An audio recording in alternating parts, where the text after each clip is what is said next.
On nous a déjà traités de macronistes, d'extrême droite, de communistes. Franchement, on aura eu de tout. Tu as cofondé avec tes associés un groupe qui s'appelle Le Crayon, qui est en train de tout exploser en termes de médias et aussi, là encore, de casser les codes. Je veux que mon avocat il puisse bouffer les autres, sinon t'es pas mon avocat. J'ai eu un bad buzz à un moment. C'est qu'une question de communication, mais en fait c'est comme un couple. Demain, il y a Marine Le Pen qui te dit « Je vais mettre 100 000 euros pour que vous ayez une ligne éditoriale un peu orientée pour que je puisse passer en 2027. » Tu fais quoi ?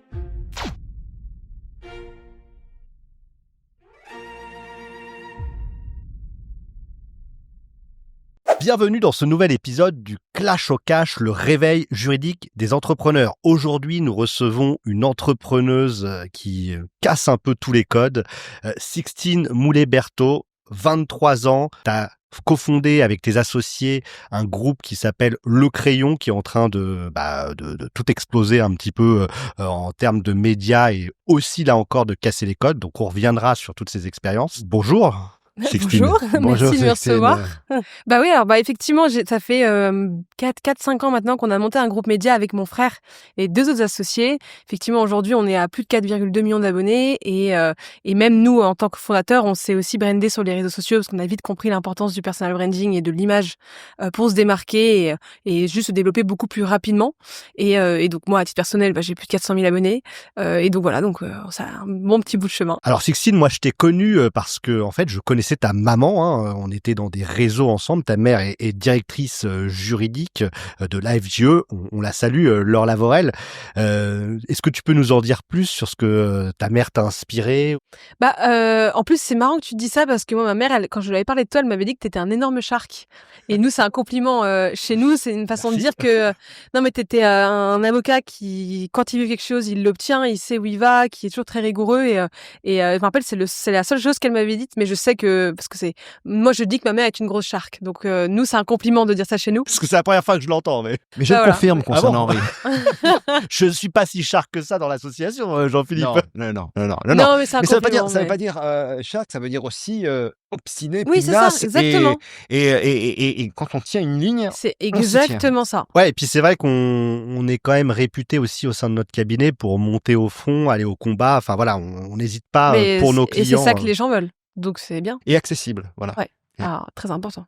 Tu es dans cet univers de l'entrepreneuriat.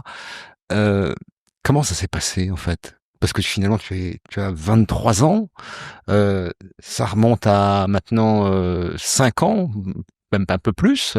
Tu as commencé à 17 ans à imaginer Le Crayon avec ton frère et 2 autres associés.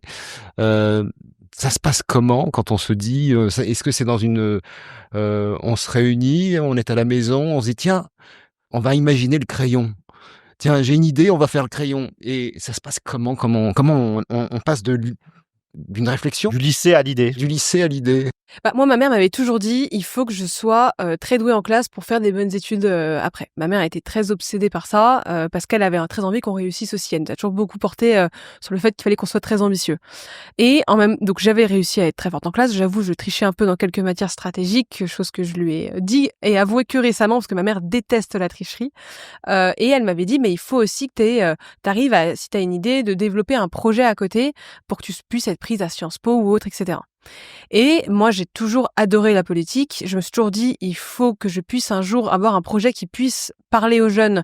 Parce que moi, j'en parlais avec mes professeurs à l'école, les jeunes s'y intéressaient pas du tout. Et ils commençaient à ce moment-là à avoir une réelle fracture entre notre génération et les médias et notre génération et la politique.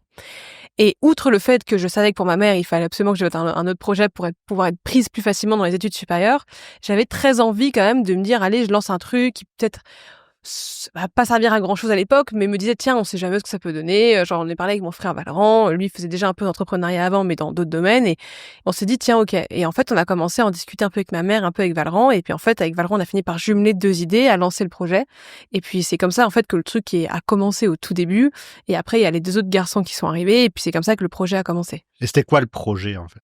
Le projet à la toute base, c'était de développer une application qu'on avait faite, où on avait pour objectif de réunir différents éditorialistes de différents bords politiques, qui étaient en fait des étudiants, pour qu'ils puissent écrire des articles sur les sujets qu'ils veulent, mais avec leur propre point de vue, des sujets politiques.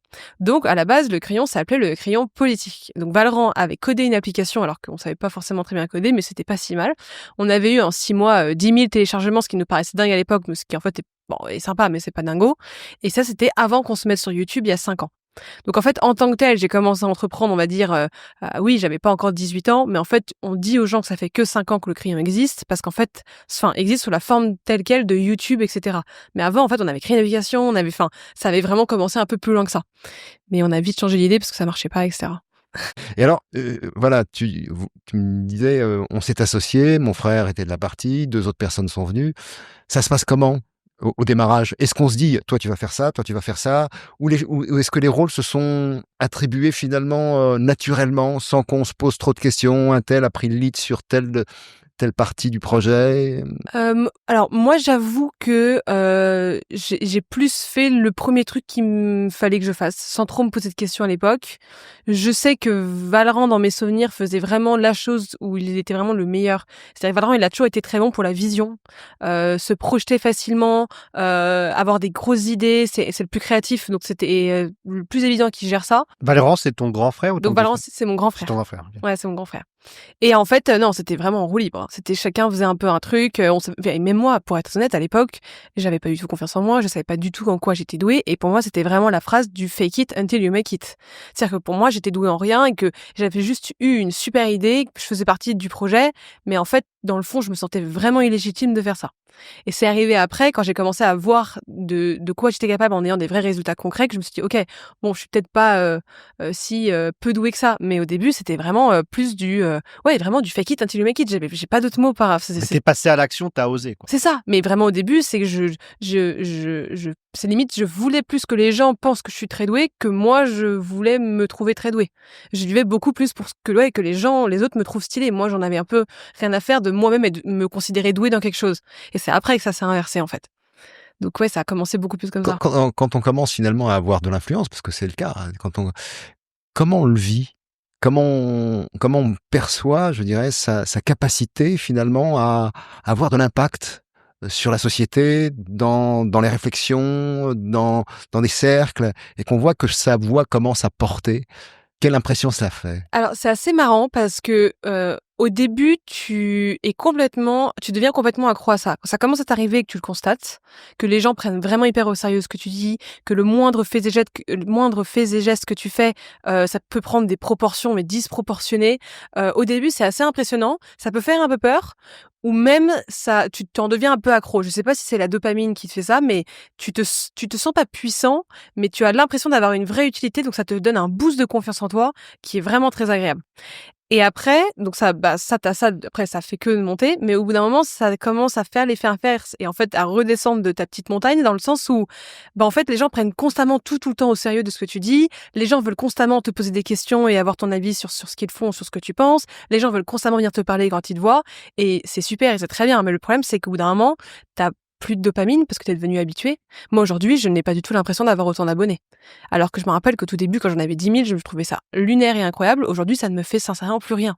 De faire, 200 000 vues sur une vidéo, c'est cool, mais en fait, ça me fait plus rien. C'est bon, c'est passé. Ça fait des années, la drogue est passée. Donc en fait, aujourd'hui, tu vois plus les aspects négatifs d'avoir, entre guillemets, de l'influence et de faire du bruit dans ce que tu fais.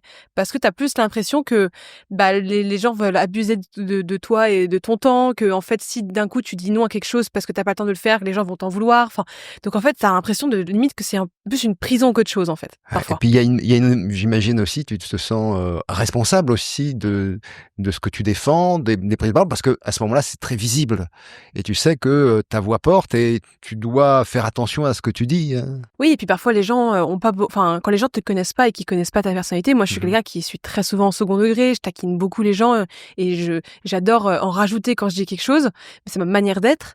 Quelqu'un qui ne te connaît pas et qui verrait juste un extrait de toi en train de parler de quelque chose ou juste de toi à un moment en train de parler devant d'autres gens mais que la personne ne te connaît pas, elle peut très mal interpréter ce que tu dis et prendre ça hyper au sérieux parce que justement comme tu dis, comme t'as as entre guillemets une petite influence, bah ça fait que les gens mettent plus tout de recul sur rien en fait. Et c'est ça qui parfois est un peu énervant parce que moi qui adore être sans fil, qui suis parfois un peu trop cash, bah je dois très souvent faire attention à ce que je dis. Et ça c'est un peu ce que je reproche beaucoup à l'esprit français. Je sais que si j'étais aux États-Unis, j'aurais jamais eu aucun problème sur ça. J'ai une liberté d'expression énorme. Parfois certains la trouvent too much et en plus avec tout ce qui se passe en ce moment, c'est le sujet.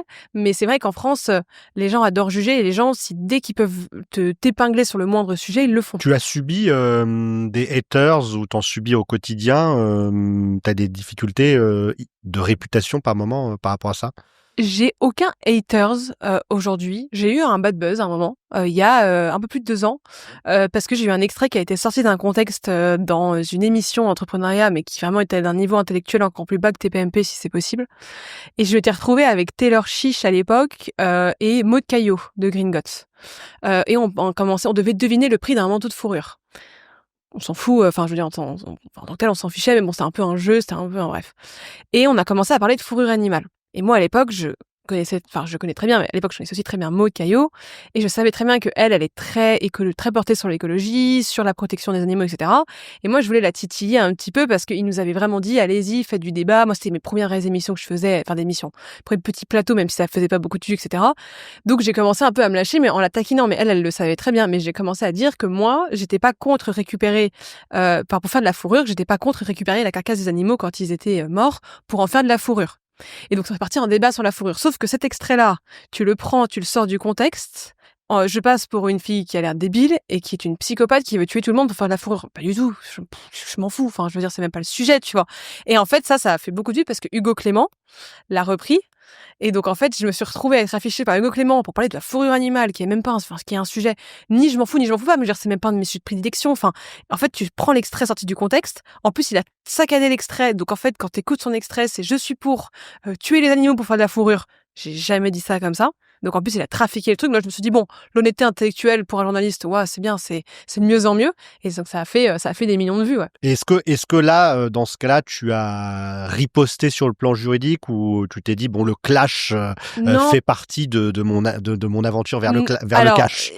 Alors, c'est une très bonne question. Déjà, je pense que j'y ai même pas pensé à ce moment-là, juridiquement à faire quelque chose. Et surtout, j'avais aucune envie de dépenser du temps et de l'argent dedans parce que, en fait, ça m'a pas impacté directement. C'est-à-dire qu'en fait, je l'ai pas si mal vécu que ça. Alors franchement, tu te prends pendant vraiment 4 jours non-stop des messages et des commentaires de haine sous toutes tes publications. Après, bon, les messages, je les vois. Toi, ça t'a pas impacté? Bah justement, donc sur le moment, ça m'a pas impacté, mais en fait, c'est quand j'ai vu la réaction de mon frère qui a eu peur pour moi que là, ça a commencé à me faire peur. Mais au début, j'étais en mode bon bah ok, je m'en fichais parce que moi c'était même pas, je savais très bien que j'avais pas dit ça. Enfin, c'est même pas un de mes sujets qui me tient à cœur. Les critiques ne venaient pas de gens que je connais, donc j'étais en mode bon, je m'en fiche. Mais c'est quand j'ai vu mon frère qui a eu un peu peur pour moi que là j'ai commencé un peu à avoir peur. Et après j'ai eu en fait énormément de messages de soutien de proches. Donc ça, et puis en fait 3 jours après, les gens l'avaient déjà oublié parce qu'à l'époque il y avait un match France Maroc ou je sais plus quoi, donc c'était le bordel dans Paris. Donc en fait les gens aussi, c'est un truc qui est cool avec les réseaux sociaux, c'est que quand il y a un gros truc qui explose, très vite les gens passent à autre chose parce qu'il y a une autre bombe qui explose sur un autre sujet en fait. Dans le cadre de la création, j'en reviens un petit peu à la création du crayon et de ce groupe. Quelles sont les questions d'ordre juridique? Bah, forcément, il y a eu question de quel type d'entreprise il faut créer, est-ce qu'il faut en créer une, comment on se répartit, je sais pas, le capital, est-ce qu'il faut mettre, enfin vraiment des questions juridiques très très basiques parce qu'en fait, moi je m'y connaissais pas du tout, je m'y connais pas encore extrêmement bien, c'est pas mon métier et j'ai pas pour vocation à m'y connaître mieux. Chacun reste dans sa zone. Moi, je pars du principe que c'est quand même beaucoup mieux. Mais c'est vrai qu'au début, enfin, si t'es pas accompagné par quelqu'un ou si tu n'as pas quelqu'un dans ton entourage qui s'y connaît très bien, t'es complètement perdu et tu peux faire beaucoup de bêtises dès le début qui peuvent te coûter très cher après. Ça, c'est très vrai. Ouais, d'autant qu'ensuite, vous avez eu des investisseurs qui sont rentrés, vous avez levé des fonds. Tu peux nous en dire plus sur cette phase de levée de fonds? Est-ce que c'est plus des business angels ou c'est des vrais fonds d'investissement? Bah, c'était une phase hyper intense et non, on a levé auprès de business angels. Donc c'est à la fois beaucoup plus facile quand tu as un bon réseau parce que c'est plus facile de trouver de l'argent et tu as moins de conditions entre guillemets contre toi, donc tu as moins de négo. En revanche, c'est beaucoup plus emmerdant à gérer avec un avocat parce qu'il faut littéralement avoir l'accord au moment où tu signes les papiers, tout le monde soit réactif au même moment. Et quand tu lèves des fonds généralement auprès d'entrepreneurs qui sont extrêmement occupés, ce qui est le cas de nos investisseurs, c'est pas forcément des gens qui répondent tout de suite ou qui ont le temps de s'occuper de ça. Donc en fait, ça te prend une charge mentale énorme. Et si t'as pas un avocat qui est réactif et qui te court après, c'est compliqué. Mais là, c'est d'ailleurs à ce moment-là, moi je trouve que les levées de fonds, j'ai remarqué parce que c'est pas le seul, c'est pas le seul moment là que je l'ai constaté, pardon. J'ai beaucoup d'amis qui ont levé des fonds qui m'ont dit la même chose. Souvent les avocats, donc ça je dis ça aussi parce que vous êtes avocat, sous-estiment la charge mentale émotionnelle que ça prend à un entrepreneur quand il lève des fonds, dans le sens où vous vous dites ok, c'est un client comme un autre, c'est un dossier comme un autre, mais en fait l'entrepreneur il a l'impression qu'il y joue sa vie. Où il se dit c'est mon bébé, le mec, s'il y a un des invests qui signe pas à ce moment-là, à 1 minute de jeu, ça se trouve il va rien se passer. L'entrepreneur, t'as l'impression que le mec va dire non du jour au lendemain. Donc en fait l'avocat souvent, il te traite comme un dossier de manière très rationnelle et c'est bien parce que c'est comme ça qu'il faut faire son travail. Mais j'ai l'impression que beaucoup d'avocats oublient de rassurer la personne, d'être là pour elle parce qu'en fait nous on se dit en fait on ne comprend rien, on ne s'y connaît pas. Si t'as pas un avocat qui est là pour toi, qui te rassure et qui fait les choses à ta place et qui peut en fait même à ce moment-là être dispo même à des heures où elle ne devrait pas être dispo. Donc je dis pas en pleine nuit à 10h du matin, mais à 10h le soir, etc. Je trouve que c'est compliqué pour un entrepreneur de vivre cette période. Ouais, d'ailleurs dans un podcast précédent, Quentin Gully explique vraiment bien justement les enjeux, les stress générés par la levée de fonds. N'hésitez pas à regarder ce podcast. Tu t'es également associé avec ton frère. Et vous avez d'autres associés. Est-ce que donc souvent on pose la question, est-ce qu'il faut s'associer entre amis, entre personnes de la même famille? Est-ce que vos rapports ont évolué? Qu'est-ce que tu tires comme leçon de cette expérience? Je pense qu'on est devenus encore plus proches en travaillant ensemble. On est très proches à la base. Franchement, on a été vraiment élevés dans un mode très très collectif par nos parents. On est trois frères et sœurs. On a un frère aîné aussi, et on a toujours été très proches. On a toujours joué ensemble. On a des gros caractères, donc ça peut nous arriver de nous engueuler. Mais nous, la famille, c'est plus important que tout, et c'est en fait, on a toujours été élevés dans un mode de c'est la famille vs le reste du monde. Donc en fait, quand on s'est associés, on est devenus encore plus proches parce qu'on sait très bien qu'on va jamais se trahir, que une bonne nouvelle pour l'un des deux, c'est une bonne nouvelle pour l'autre, que en fait, si tout va bien pour toi, tout va bien aller pour l'autre. Donc en fait, t'es jamais dans un mode de vouloir dénigrer l'autre ou de vouloir lui faire du mal ou de vouloir même, je sais pas s'il y a un deal, le faire à la place de l'autre parce que je sais pas si mettons il y a des boîtes qui fonctionnent par commission. Enfin, pas du tout. Au contraire. En fait, on sait que la victoire de l'un fait la victoire des autres. Et notre manière d'être, on l'a appliquée aussi avec les deux autres associés. C'est-à-dire que moi, je me comporte pareil avec les deux autres garçons qu'avec mon frère. C'est-à-dire que je les considère, aujourd'hui, c'est devenu mes meilleurs amis. On part en vacances avec eux. Les 3 garçons habitent ensemble. Ils sont colocs. On sort ensemble les week-ends. Donc, en fait, je les considère quasiment comme des frères. Et donc, en fait, on a amené notre manière d'être avec Valran avec les deux autres. Et ce qui fait qu'on a une boîte, on est obsédé par le collectif et par le fait d'évoluer ensemble, de gagner ensemble. Si on perd ensemble, on perd ensemble. Mais ça permet aussi de pouvoir être hyper cash, en fait, et de se dire les choses difficiles très facilement. Est-ce que quand on est associé avec son frère et puis d'autres personnes, est-ce qu'on met en place quand même un pacte d'actionnaires? Ah bah évidemment, il faut.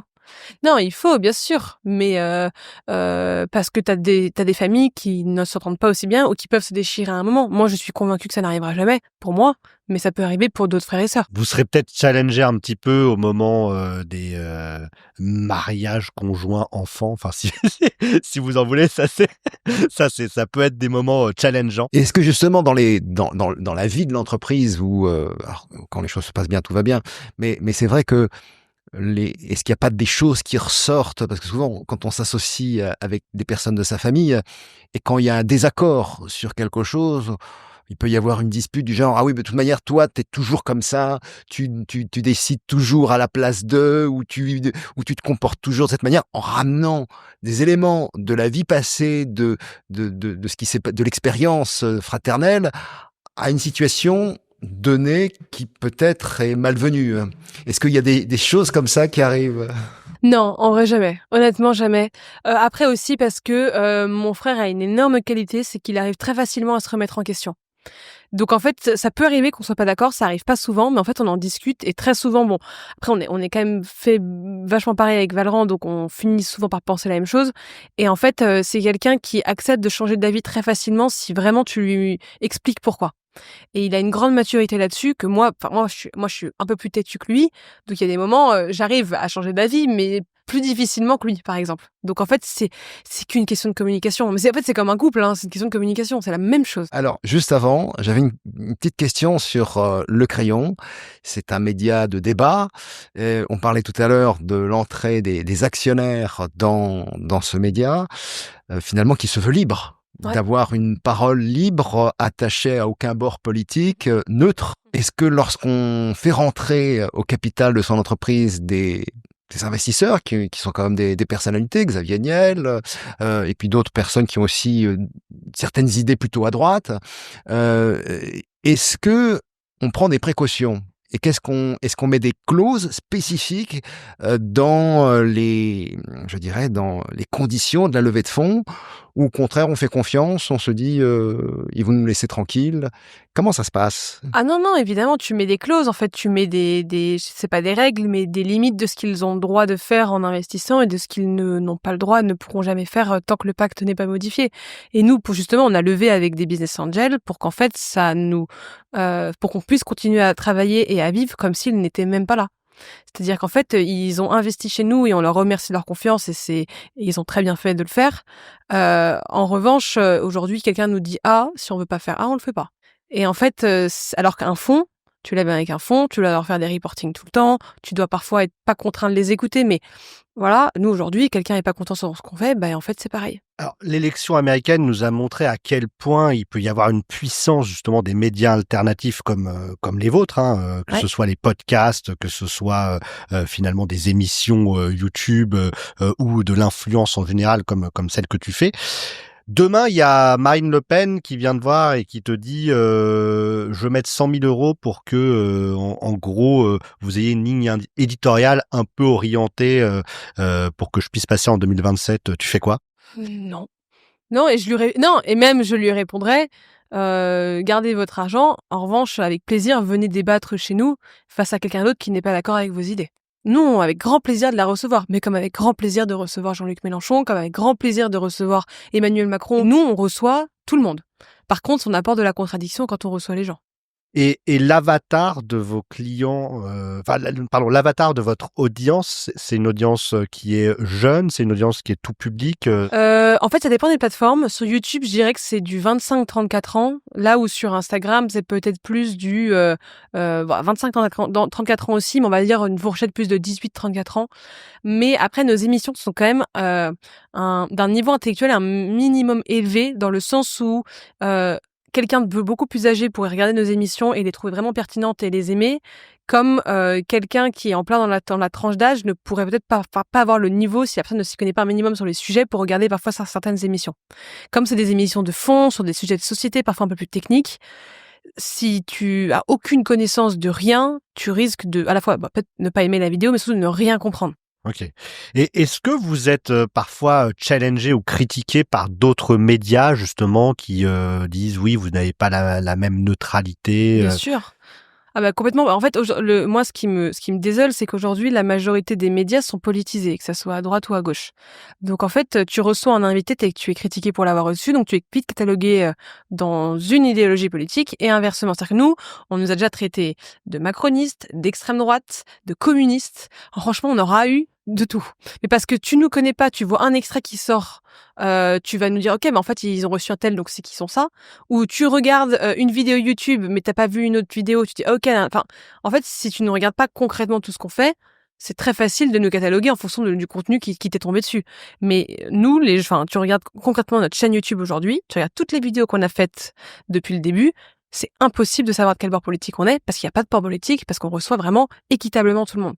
Et il y a des gens qui n'aiment pas ça, parce que pour l'extrême droite recevoir l'extrême gauche, on ne devrait pas le faire. Pour l'extrême gauche recevoir l'extrême droite, on ne devrait pas le faire. Donc en fait, c'est les camps politiques qui aiment se censurer entre eux. Est-ce que vous avez déjà été fait l'objet d'une action et été à devoir être confronté à une attaque judiciaire ou quelque chose? Non, non, jamais. Non, jamais. Pour l'instant, j'espère que ça va rester comme ça. Bah, ça sera un peu la rançon du succès et finalement si ça arrive de toute manière, vous aurez, des avocats pour vous défendre.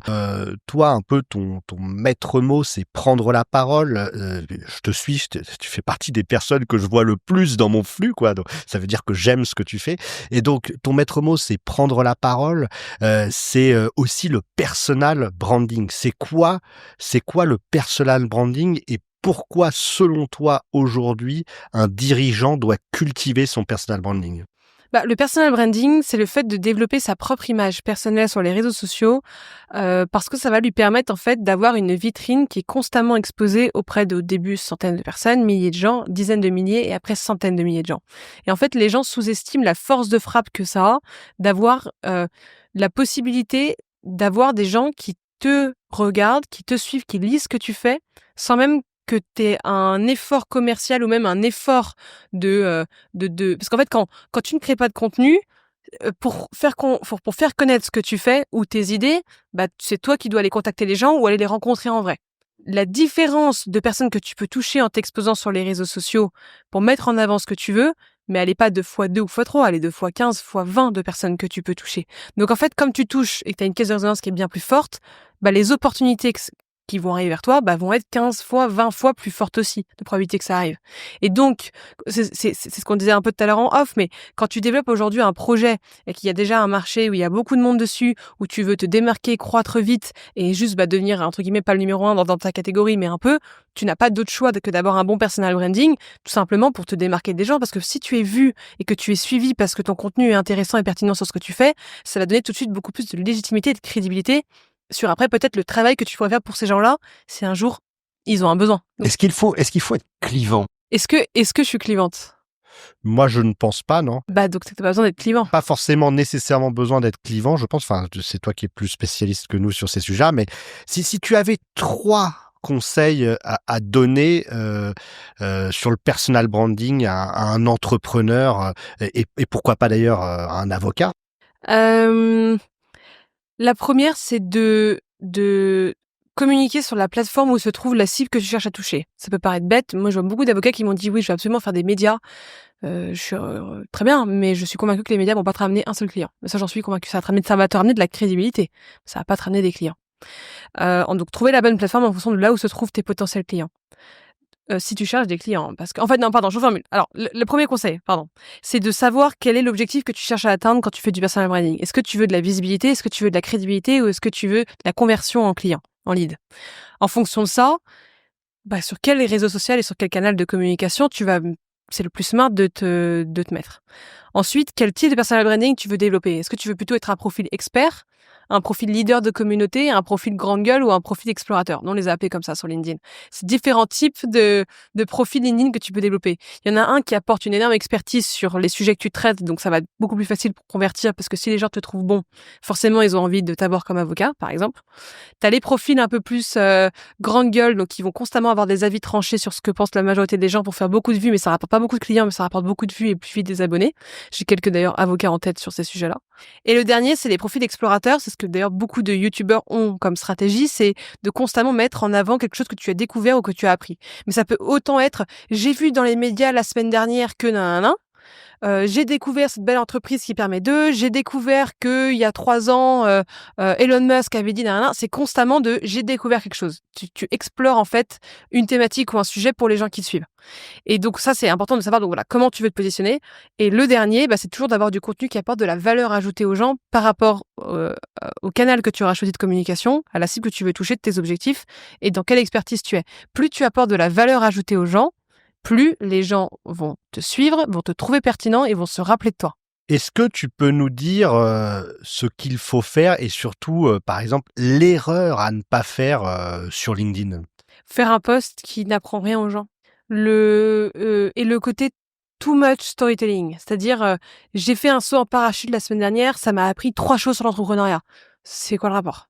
J'ai perdu mon chien hier, ça m'a fait faire une grosse dépression, mais du coup, j'ai réalisé que dans mon entreprise, enfin, des trucs qui n'ont aucun rapport et qui en fait à la fin ne t'apprennent rien. C'est souvent des posts en plus qui marchent bien parce que ça suscite vachement l'émotionnel, mais c'est des posts qui en fait ont extrêmement peu de crédibilité et les gens en fait te trouvent un peu ridicule de faire ça. Parfois, on est souvent à la course à la vue, à la course au like, mais derrière, en fait, enfin, on peut pas forcément savoir si ça rapporte, mais est-ce qu'il y a des indicateurs? Enfin, est-ce que Non, mais après ce qu'il faut avoir en tête, c'est que quelqu'un qui peut publier du contenu qui n'a aucun intérêt mais qui marche, va toucher une cible qui va aimer ça.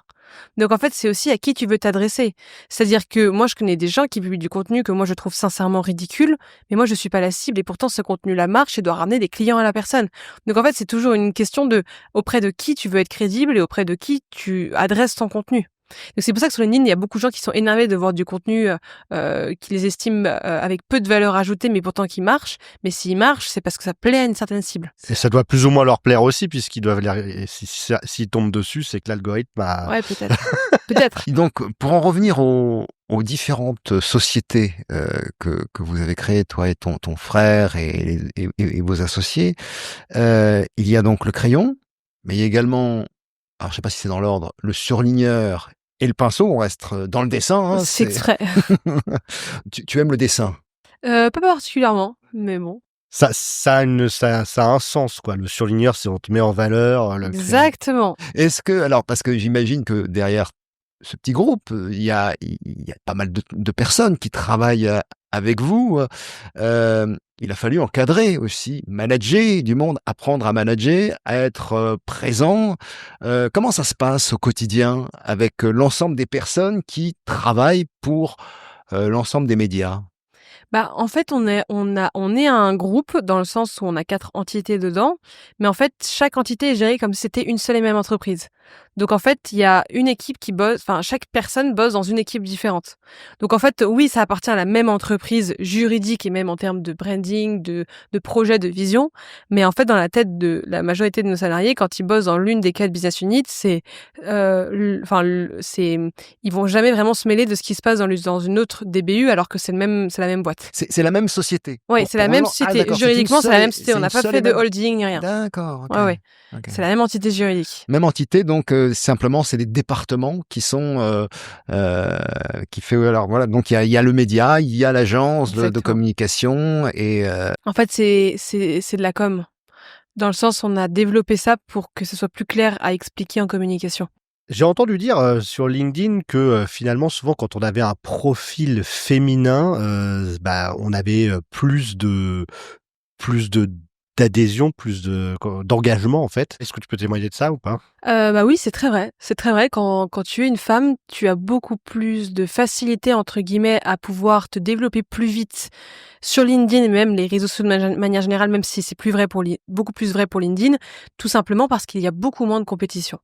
Il y a beaucoup plus d'hommes qui publient sur LinkedIn qu'il n'y a de femmes. Donc quand tu es une femme et que tu produis du contenu qui est à peu près intelligent avec de la valeur ajoutée, forcément tu as beaucoup plus de probabilité de croître vite qu'un homme. Et ça, c'est vrai. Aussi parce que les réseaux sociaux, les gens scrollent très vite. La première chose qui fait que tu vas t'arrêter sur du contenu, c'est même pas parce que tu vas écouter quelque chose ou parce que tu vas lire un contenu, c'est parce que d'abord tu vas voir. Donc l'œil est souvent aussi attiré plus facilement par que ce soit des belles couleurs, que ce soit un lieu qui va être beau, enfin, en tout cas une lumière, quelque chose qui va t'attirer. Donc en fait, de voir une femme sur un réseau social professionnel, c'est récent en fait qui s'exprime, tu vois. Et est-ce que c'est pas, en gros, les hommes vont aussi cliquer plus sur les femmes et puis les femmes entre elles ont aussi un côté où elles s'inspirent plus. Nous, on a interrogé pas mal de femmes dans ce podcast et on voit qu'il y a aussi une force de la communauté. Il y a aussi forcément peut-être un girl power aussi. Si, c'est très vrai. Et si, bien sûr que oui, les hommes vont être beaucoup plus facilement attirés par une jolie photo d'une femme avec un post qu'un autre homme qui... Je posterai, mais je l'ai déjà testé, hein. J'ai posté un post que mon frère avait déjà posté. J'ai fait beaucoup plus de vues que lui. C'est le même post, hein. Et donc oui, c'est vrai. Après, est-ce que c'est l'algorithme qui le favorise ou pas? Je sais pas. Mais en fait, l'algorithme, c'est les gens. Donc en fait, c'est que oui, les gens aiment mieux ça. Mais est-ce qu'ils aiment ça parce qu'ils disent, OK, c'est une jolie femme qui poste? Ou est-ce qu'ils aiment ça parce que ça les surprend que ce soit une femme qui poste? Ça, c'est un truc qui est impossible à décrire aujourd'hui. Et est-ce que toi, dans ton personal branding ou finalement il y a quelque chose que tu pas dit, mais en fait, il y a une phrase qui ressort systématiquement et je crois que c'est aussi quelque chose qui est important pour toi, c'est de marteler, enfin, dans les clés du personal branding, il faut aussi marteler régulièrement ton message et toi, je pense que c'est prends la parole. Est-ce que toi, tu penses incarner, inspirer en fait, être une forme de girl power au féminin sur justement ose, prends la parole si t'es une femme ou alors c'est pas du tout ton registre Ah si, complètement. Moi, j'ai envie de montrer que, je l'ai fait très jeune et que j'ai réussi, entre guillemets, à peu près à mon jeune âge à très bien développer ce que je fais et à, entre guillemets, à avoir, la réalité de mes ambitions et que du coup, si moi j'ai réussi à le faire, de montrer aux autres que c'est possible de le faire.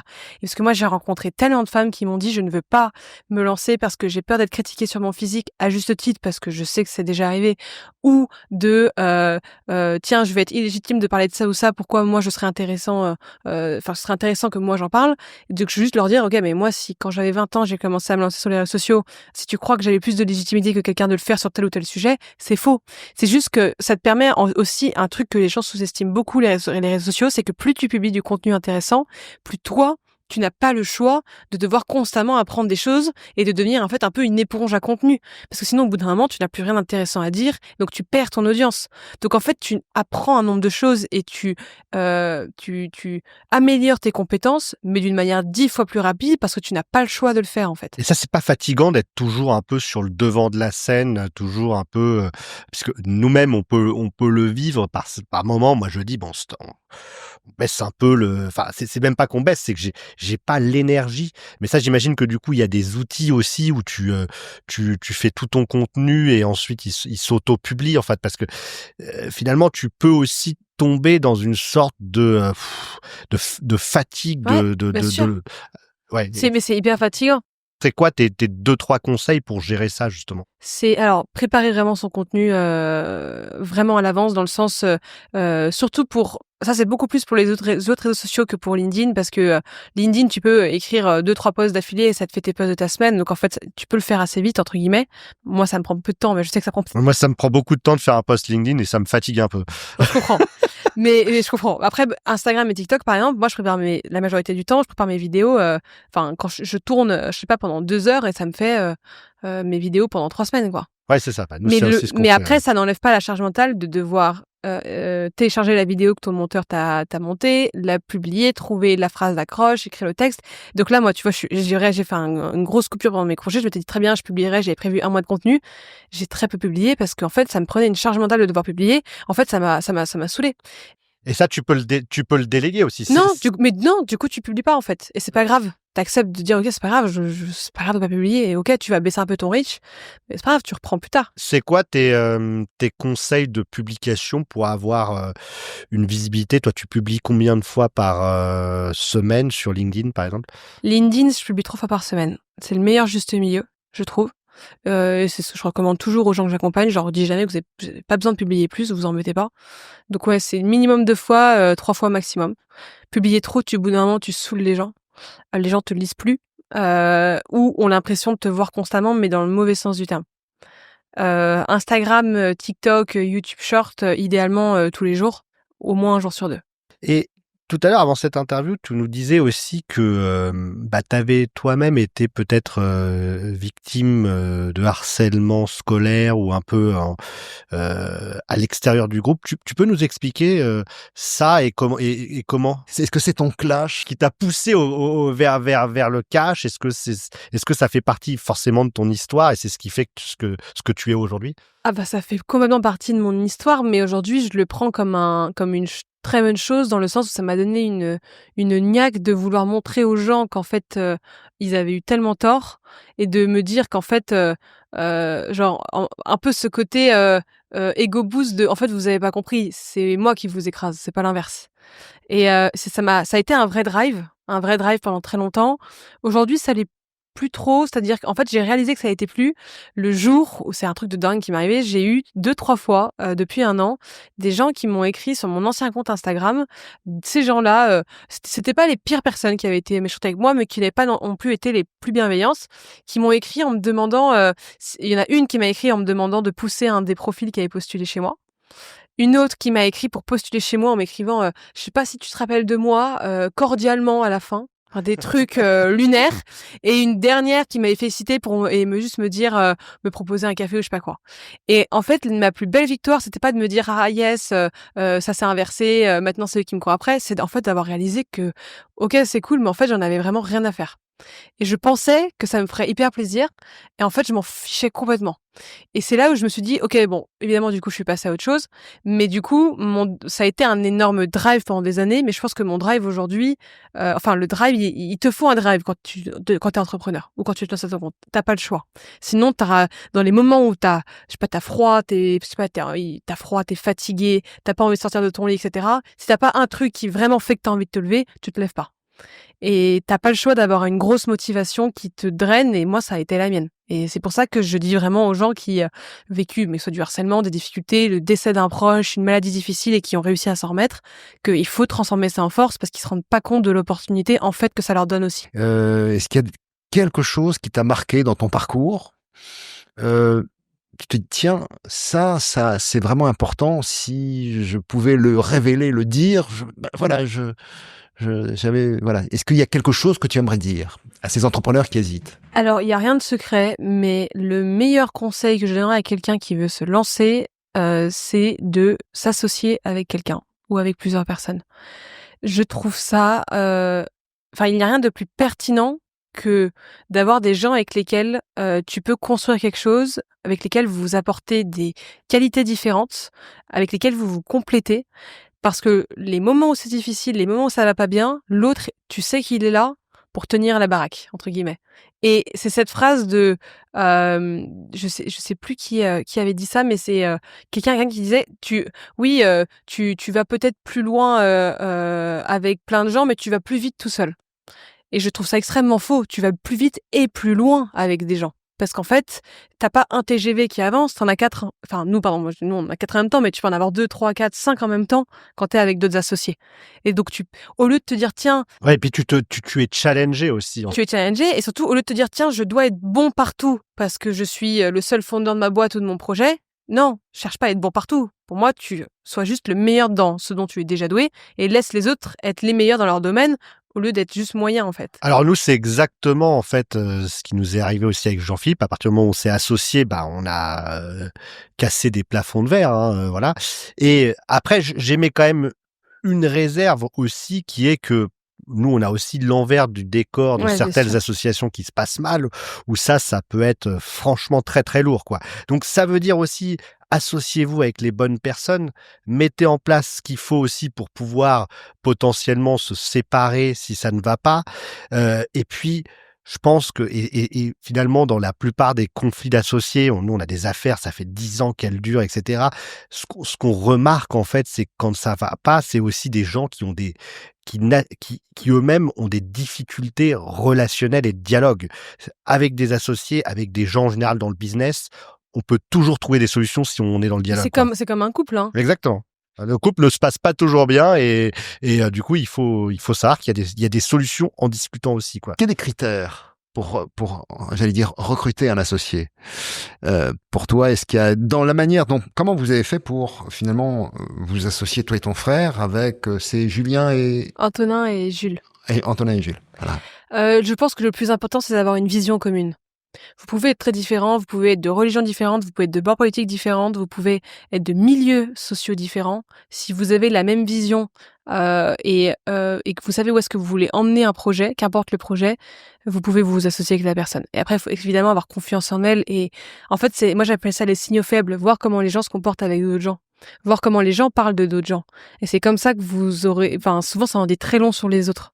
Sur sa propre personne, je veux dire. Et est-ce que toi, aujourd'hui, tu as un rôle de management au sein de ta boîte ou c'est quoi ton rôle opérationnel aujourd'hui, principalement? Alors moi, j'ai pas eu tout un rôle de manager, de management. Je n'aime pas, en tout cas, j'arrête pas de dire que je n'aime pas ça. J'ai jamais essayé, en fait, mais je pense que j'aimerais pas ça du tout.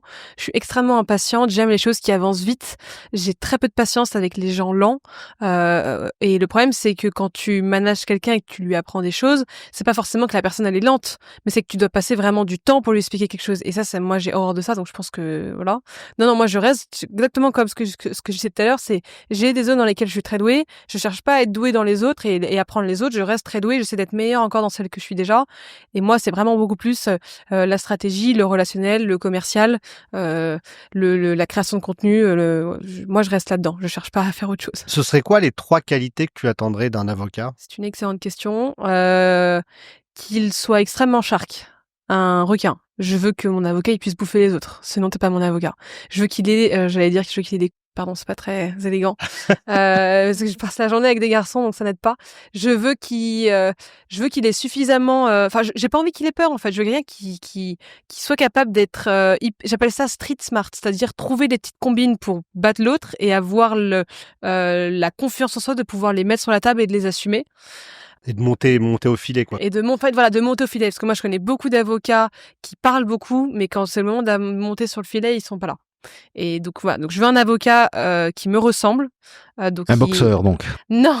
Oui, parce qu'on n'a pas dit, mais on a une boxeuse également. Non, alors pas non, mais je veux dire qu'en fait, je prendrais un avocat qui comprend les entrepreneurs, qui sait ce que c'est que l'écosystème entrepreneurial, qui comprend ma génération, pas l'avocat où je dois le vouvoyer, être gêné de le déranger. Je veux un mec, limite, on pourrait être potes, limite, tu vois. Donc un mec, on se comprend, on est pareil. Ça veut pas dire qu'il doit avoir mon âge, mais il est à l'aise, il comprend ma génération, il comprend mes besoins, etc.